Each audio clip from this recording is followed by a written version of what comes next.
Thank you. Good afternoon. Welcome to Hong Kong.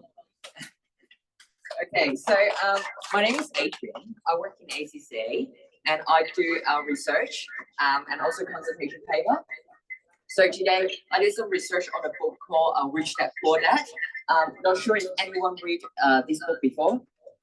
Raise your hand if you have read this book. So I got some lessons learned from this book I'm going to share with you because I know you would like to learn something about finance.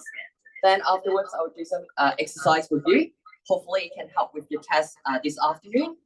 And then there's a Q&A section. So let's start our session now. So what is ACCA? Anyone heard of ACCA before? So yeah, so ACCA is an accounting association.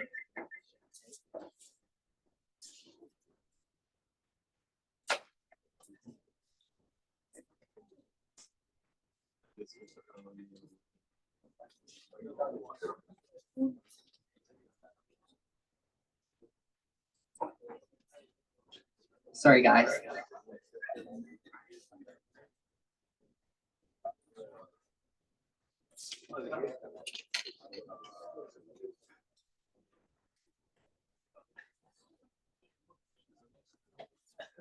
So we are an accounting association, which is globally recognized. We have presence in a lot of different countries. Currently, we have over 25,000 members worldwide. So feel free to be one of them in the future. We have a global career, we have a global passport, and our theme is accounting for a better world because we want to make a better world for the future.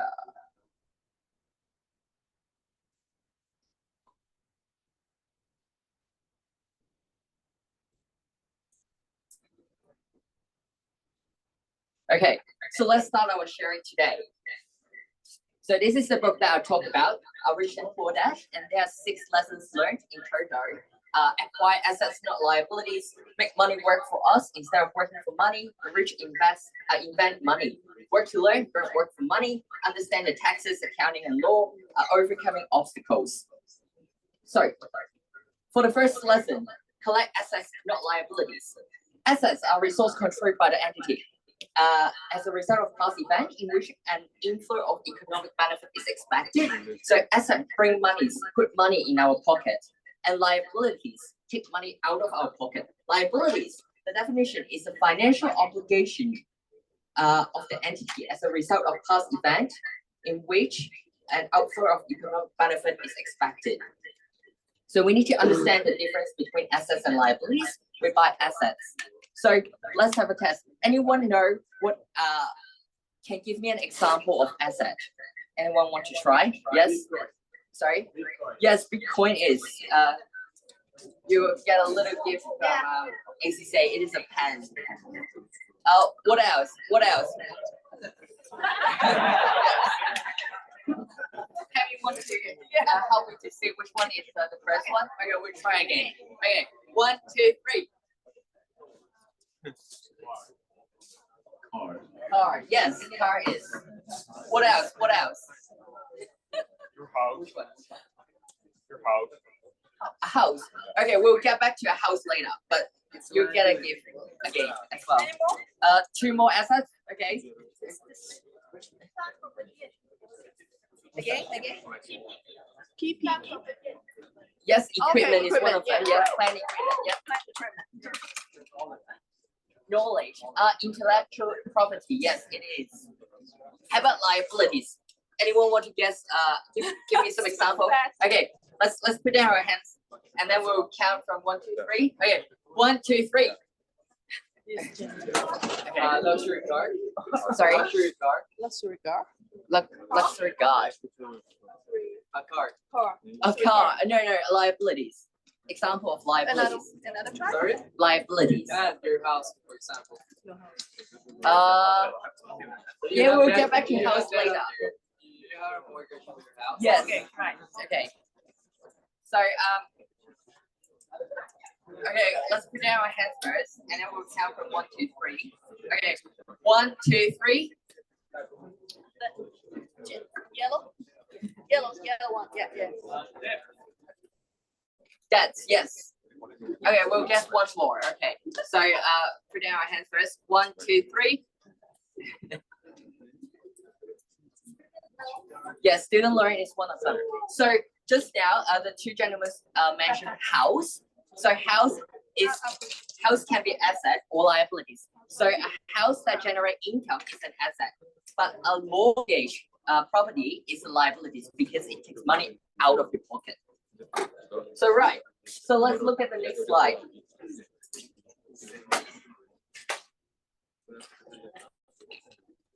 So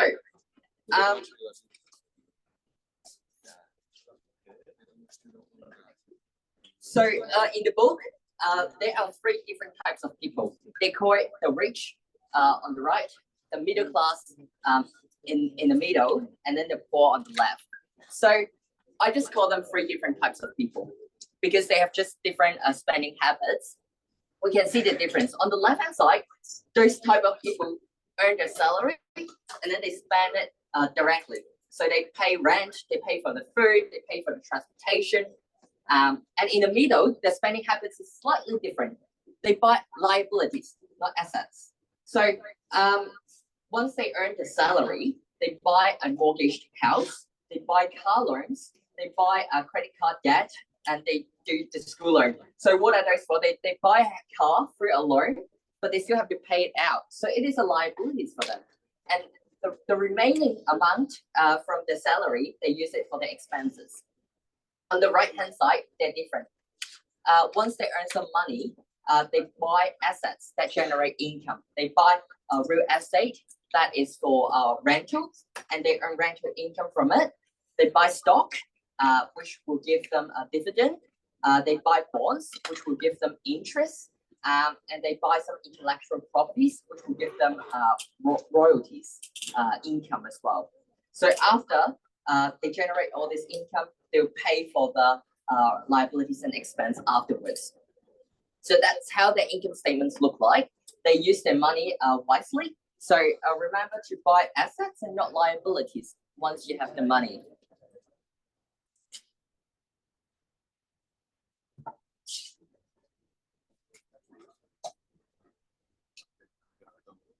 Okay, so the second lesson is to make money work for you instead of working for money. So there are 4 types of people according to the book.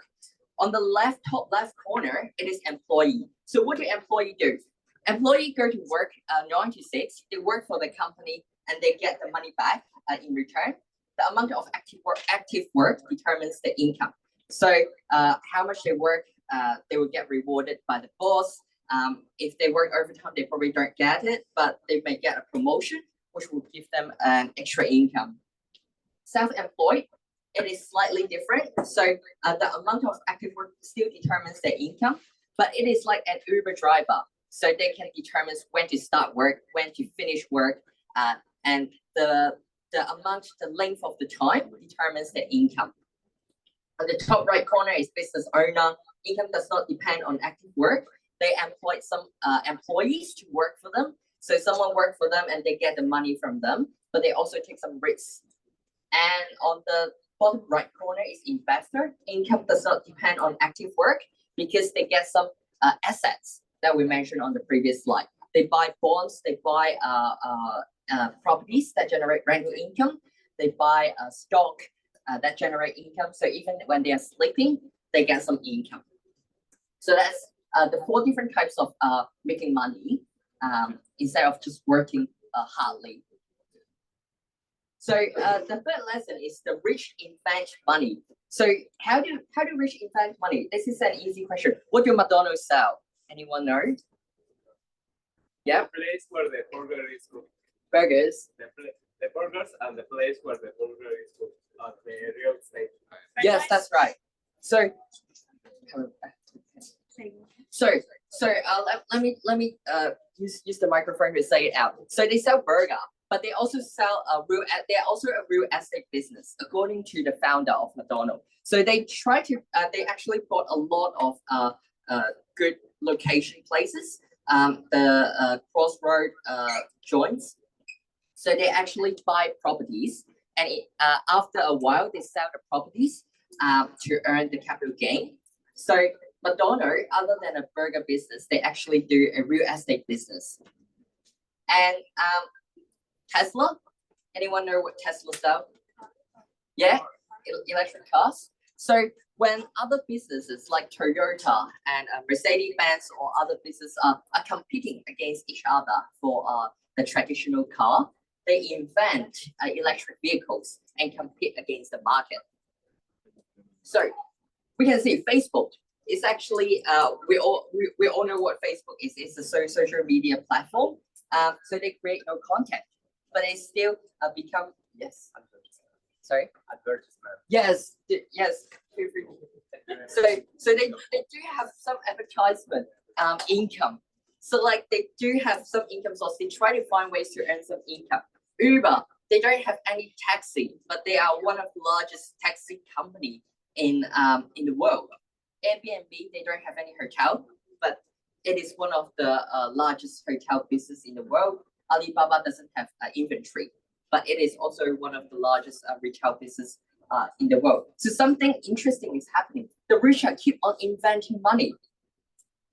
So when people ask about your profession or your business, what will you say? Last time I asked someone, oh, what is your business? He tell me he is a banker. But like I asked him, do you earn a bank? He said he doesn't. He just work in a bank. So profession and business is different. So as a profession, for example, I was an accountant. So I work for my employer. I also work for the government and the bank for my mortgage, government for the tax. But if I want to earn my business, what does that mean? It is about the asset column. So business is my side business that I do freelance on. Real estate investment that I buy investment properties on that give me rental income, stock and other investment that pay dividends for me, intellectual property such as patent or royalties. So for example, I go on YouTube and do some video that will earn me some patents and royalties. So these are my business outside of my profession that I try to earn more money from. So your business revolves around your asset column and not your income column. So as a student, you can also explore ways to invest in your business outside your spare time. The fourth lesson is work to learn, don't work for money. So in the book, there was one of the story about a writer. She was a really, really good writer, but she couldn't sell her book because she's one skill away from greatness. She doesn't know how to sell. Like, title of the book is not that attractive. So the author of Rich Dad Poor Dad tell her to rearrange the name. So the name is like, don't go to school if you want happiness. Then the book sell really quickly because the title is very attractive. So Rich Dad Poor Dad author mentioned that we have to work to learn. We have to learn more stuff. And something that we need to learn is cash flow in a business. We want to know how to manage our cash flow, because like if we don't have cash when the debt falls due, then we're in trouble. Systems, we want to have good systems that work for ourselves. We don't have to manage it closely. And then we want to manage the people good, because they are very important asset for the company. We also want to continuously improve our sales and marketing skills and finance skill as well. So if your job doesn't give you any skills of the above, then try to look for a second job that gives you this skill. So for example, if you are a photographer or you are a fisherman, then look for some job, a second job as well, other than your current job, that allow you to learn how to sell, how to do finance, how to manage people, etc. The fifth lesson is to understand the tax, accounting, and law. So Benjamin Franklin once said, in this world, nothing can be said to be certain except death and taxes. So in Hong Kong, the tax rate is 15%. So basically, each year, for the first 2 months, we pay the government because it is 15% of the year. And then 85% of the year, we work for ourselves. So that's a lot of money that we have to pay 2 months of our salary to the government. But we can set up corporations. According to the book, with corporations, we earn money, we spend them, and then we pay the tax of the remaining amount. But without corporation, if we're an individual, we earn money, then we have to pay the tax before we can spend the money. So the power of corporation is very powerful if we set up a cooperation.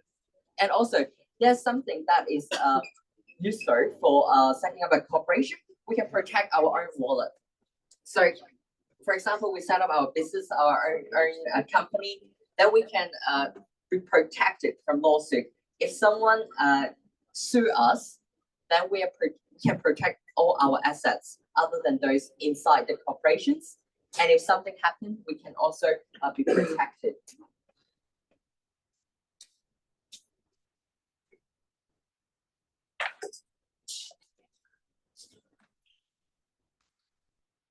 Okay, so the sixth lesson, the last lesson, is overcoming obstacles. So have anyone heard of FIRE? Financial independence, retire early. So there are some obstacles of FIRE. One of them is fear. Like we're always afraid of getting some mistakes. But they say failing to plan is planning to fail. So if we plan ahead, then we'll be able to overcome all those foreseeable obstacles. The second one is cynicism. So cynicism is like we get too pessimistic about the future. We don't want to try. We don't want to challenge.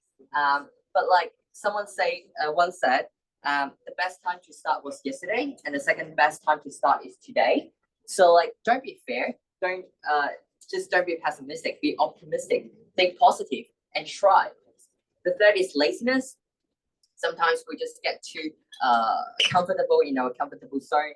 We just don't want to do any extra work, but money won't come for us if we are being lazy. We need to find ways to earn money. We need to find ways to explore some new ways to get rich. And the fourth one is bad habits. So sometimes we say, oh, we should just spend the money when we get it. It is some habits that we won't be able to become rich and wealthy. Also arrogance, like we think we know too much, we have too much knowledge. We don't want to learn new ways to get more money. So this is the 5 obstacles to FIRE. And let's take 10 steps to awaken your financial genius. The power of spirit. So the power of spirit is that, do we want to be rich, or do we want to stay at where we are now? Are we comfortable with our current income level? So the power of spirit will make us want to learn more and want to become a wealthy person. The power of choice. So sometimes we see whether there are choices of wants and needs, which we'll explore later. So sometimes there are things that we want to buy, but do we really need it? And after we bought it, do we really use it? So this is the power of choice that can allow us to save some money. The power of association. You are at the average of the 5 people that you spend the most time with. So choose your friend wisely. If you want to be rich, you can get some good friends that want to be rich together. Get some lessons and experience the wealthy life together. The power of learning quickly. Just learn it. Just see what's the best way to do with the wealthy. How the wealthy do choices, so learn from them. Self-discipline, so control yourself when you want to buy something. Just think, oh, do I really need it? Do I want it? Yeah, etc. The power of good advice. Pay your broker wisely. So in real estate investment, in stock investment, in bond investment, they're normally brokers. So pay them their equal share, and they will give you a good advice. The power of getting something for nothing. There's no lose to try. You can always try, and then there may be surprise. You may be able to earn something. So don't be afraid to do it. The power of focus. You can find a celebrity that you think, oh, he earns so much money. For example, Bill Gates or something. Learn from them. See how they invest, and let him be your focus. You just focus on what you do and follow. The power of faith is the same. The power of giving. It is about giving out the knowledge. So share your knowledge. Sometimes you will get something back with your friends or with your colleagues or classmates. So these are some steps that we can awaken our financial genius. And the next one is the exercise, wants or needs. So I prepare a few objects. So you guys can have a guess whether it is a needs or a wants. So I'll name the object first, and then I'll count from 1 to 3, and then you can raise your hand. Okay, so the first one is basic food. Is it a needs or a wants? Okay, hands first. No, we'll count 1, 2, 3 first. Okay, 1, 2, 3. Should we maybe this time decide and the next time decide? Okay, so this side first, the first question. Okay. Again, okay. 1, 2, 3. Need. Yes, it is.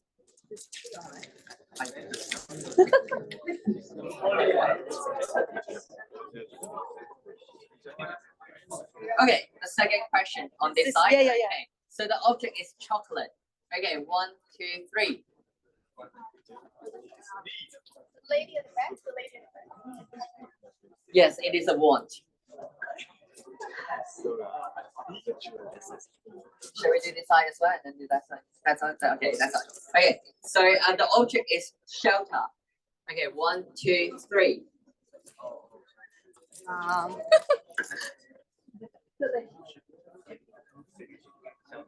Yes, it is.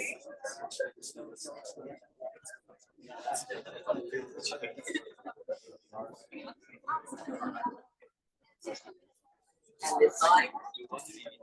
This side. Okay, so the object is medicine. 1, 2, 3. Yes, it is. Okay, so this is a tricky one. Okay. On this side, okay, it is water.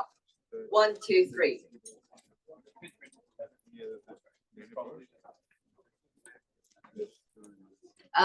Yes, actually it is a tricky one because it is a needs or wants, depends on what type of water it is. So if just a glass of water, it is a needs. If wants, it is like a very expensive mineral water, then it may be a want. So that's the exercise. I hope you guys get what it means for needs or wants. So in the future, before spending, you can consider whether it is a needs or a wants.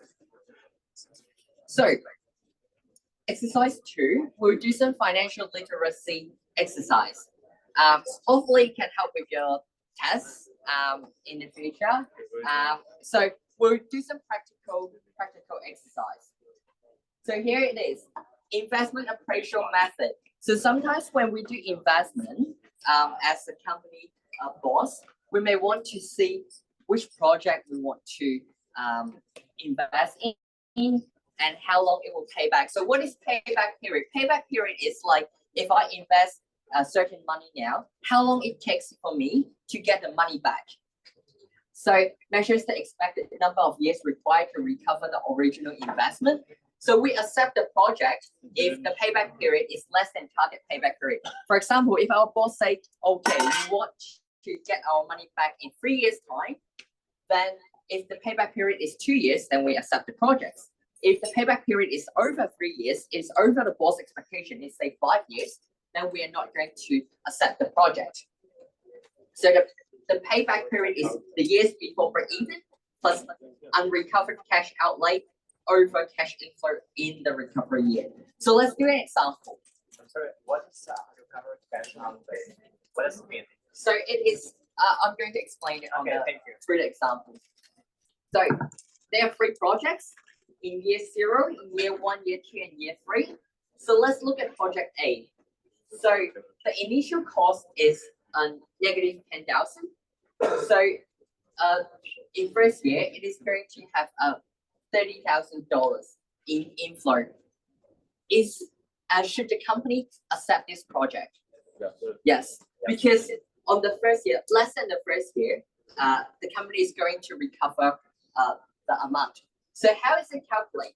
So maybe I'll use project C for the example, it will be better. So project B, shall the company accept the project? Yes, because it is also the income is over the initial cost. because 40,000 plus 80,000 is already over 12,000. About project C, if the boss tell you that the target payback period is 2 years, shall they accept the project? Sorry? If the target period is 2 years, then they don't. If 3 years, that should be yes. Okay, so back to the question on how to calculate to cover the payback period for project C. So negative 15,000 plus negative 60,000 is negative 21. 220 no 500 no 100 sorry 150,000 plus 60,000 is 210,000 outflow. Then we add back the 80,000. That will bring us 12, 10, 12, 13, $130,000. So the question on unrecovered cash outlay. So year before break even is 2 years, because the third year we see that it is going to break even. So we do 2 in here, 2 years before break even plus unrecovered cash outflow. Unrecovered cash outflow is 150,000 minus the one that we have just now. So that is 130,000. 130,000 is 130,000 here over 150,000. So that's how we get about 2.9 years. So that's over the target period year of 2 years. So we do not accept the project if the target period is 2 years. Any questions so far? No? Okay. So the next one is about net present value. So net present value method directly measure how much a potential project will contribute to the owner's wealth.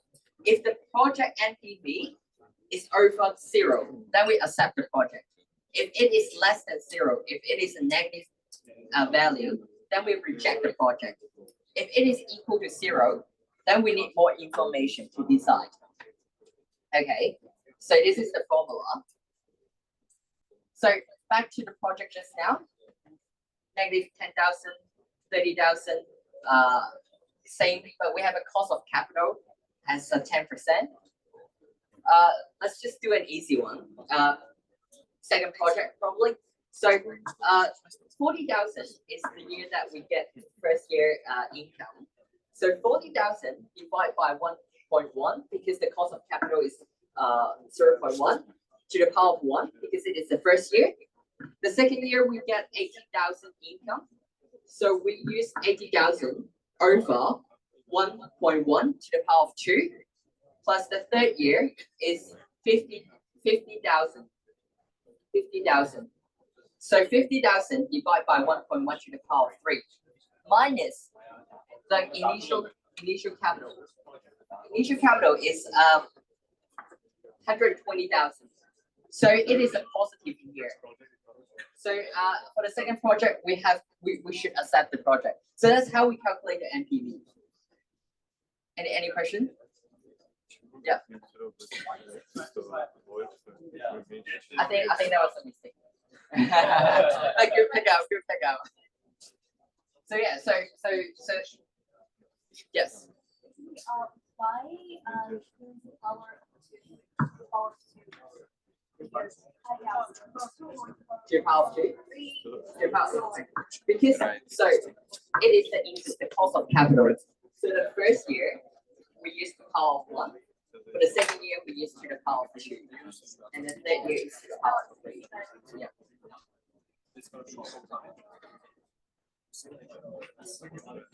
Any questions so far?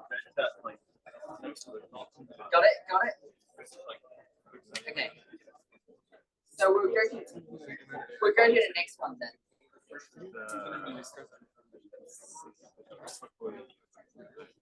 Treasury bill. So treasury bill. A government issued 182 days T-bill that has a face value of 100,000. Market use of these T-bills are 1.5%. We calculate the price of the T-bill on the issue date. So firstly, we separate this variables. So the face value is $100,000. So the R is in the market use is 1.5%. So the T, because it is less than a year, we use 182 days over 365 days, assuming that is a 365 days calendar year. And we solve for the present value. What is the current price? So the formula is S over 1 plus RT.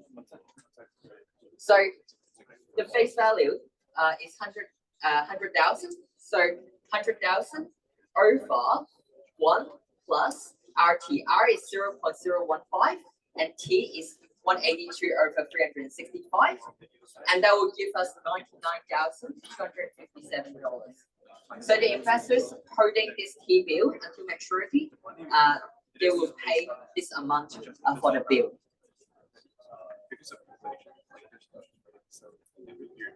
Any questions so far?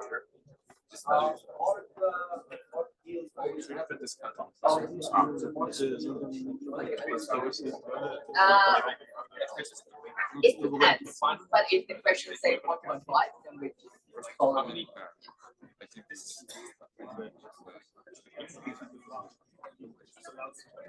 Any questions so far?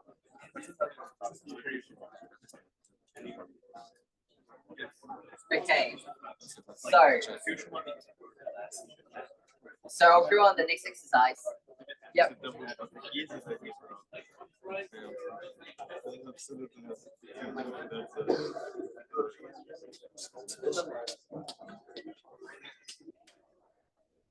If an investor buys it, does he pay the 100,000 or the 99,000?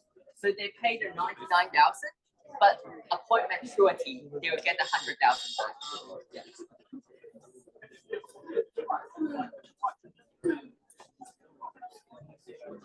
Can the fraction be over 365? That could be an improper fraction. So if it's longer than a year, could it be like 400 over 365? Yeah, it can.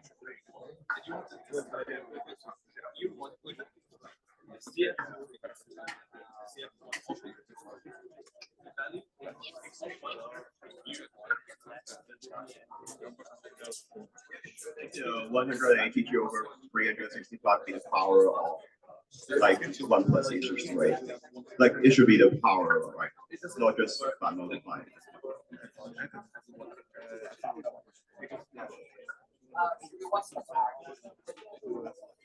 Like if it is.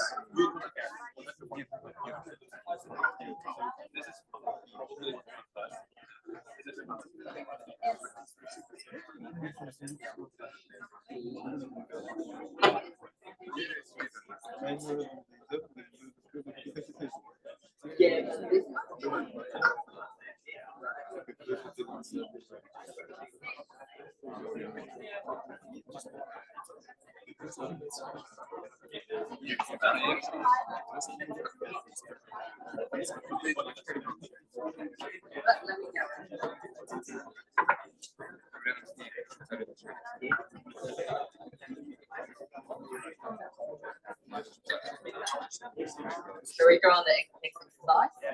Okay. So, core competencies. So, in the past,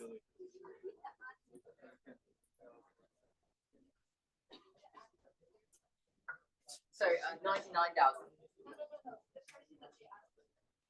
Oh, so they asked whether it is 1 plus RT, whether it should be 1 plus R. But I'll double check on it. It should be 1 plus RT. So bracket 1 plus RT.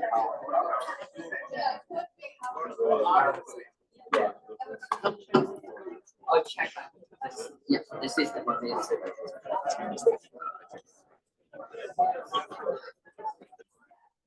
Okay. So shall we go on this exercise? So previously we did a research with our accounting members. They mentioned that currently they look for employees with 7 core competencies. The question now is whether you can guess what those core competencies are. So I'll give you the first letter of this competency.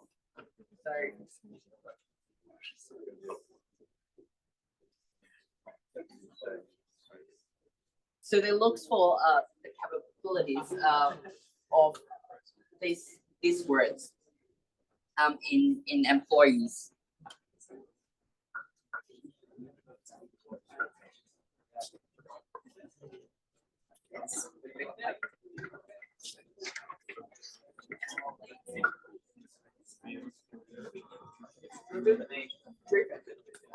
So we drive, but yes, still correct.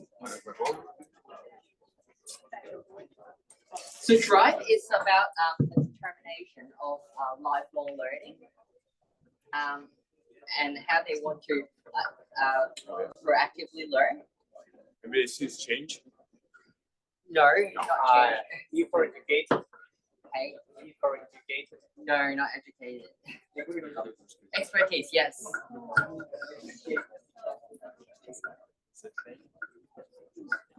So expertise is the hard skills that we have, like the accounting, the bookkeeping, audit, tax skills, etc. Yep, ethics. So ethics is important in our profession because we're the face of the whole profession. So we have to be in no. Collaboration. Sorry. Collaboration. Collaboration is yes.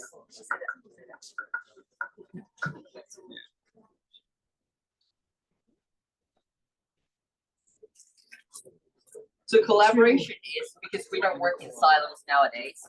We work together as a team. Integrity.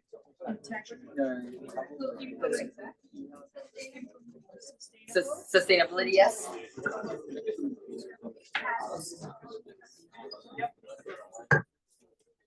So sustainability is important because it is what we talk about a lot. Decision making.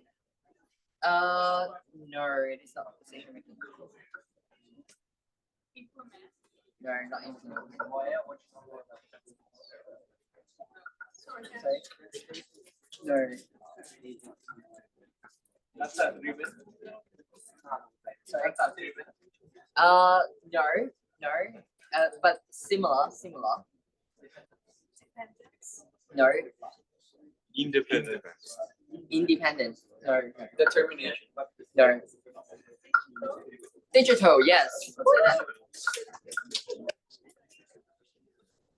We live in a digital world. Digital is important. Inside. No, not inside. But close. Actually, I'll give it to you. It's insights. So insights is about we got all of them already. So insights is about the critical thinking and the business acumen. So together it is besides. So expertise, corporate and business reporting, taxation, collaboration, engagement, communication, inclusion. Drive is about how we determine our future leadership, lifelong learning, insights is critical thinking, and in the middle is ethics, sustainability, and digital, which are the most important role capabilities that they want from us. A career zone of opportunity. So we think accounting, if we study accounting, we can only be accountant, but that's not correct because there are so many career zones that we can do. We can be advisors, we can be educators, we can be entrepreneur, we can be CFO. Also, we can analyze. We can analyze different annual reports. So, for example, some large company that we want to invest in, they issue some financial statements. We analyze it and see what's the data shows in there. Corporate finance experts, project accountants. Also, there are assurance providers, the auditors, ESG assurers, public sector auditors, and stakeholders reporters. So corporate reporters who write the annual report for the companies, tax experts who help them to report the tax, and investor relations. Okay, so any Q&A so far? Any questions?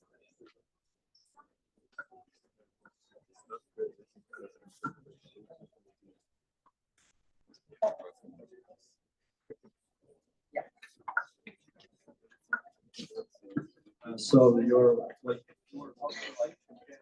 use corporation to write our expenses. Is it possible to write our individual expenses as a corporation expenses? Is it legal? So it has to be work related. So like bringing out your girlfriend to dinner, and then you can't put it in your company expense unless your girlfriend is also your client. So like you have to justify it. So this covers it to mitigate all the taxes. Yes, it is hard. You still have to pay it, but there are expenses, at least you can pay for some expenses that generate income.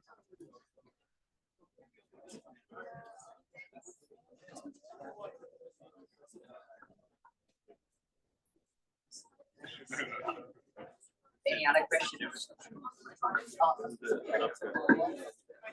What's going on?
So I think that's all. So I think that's all for today. Thank you. If you want to learn more about ACCA as an accounting body, feel free to come over and I'll pass the mic to Jaja.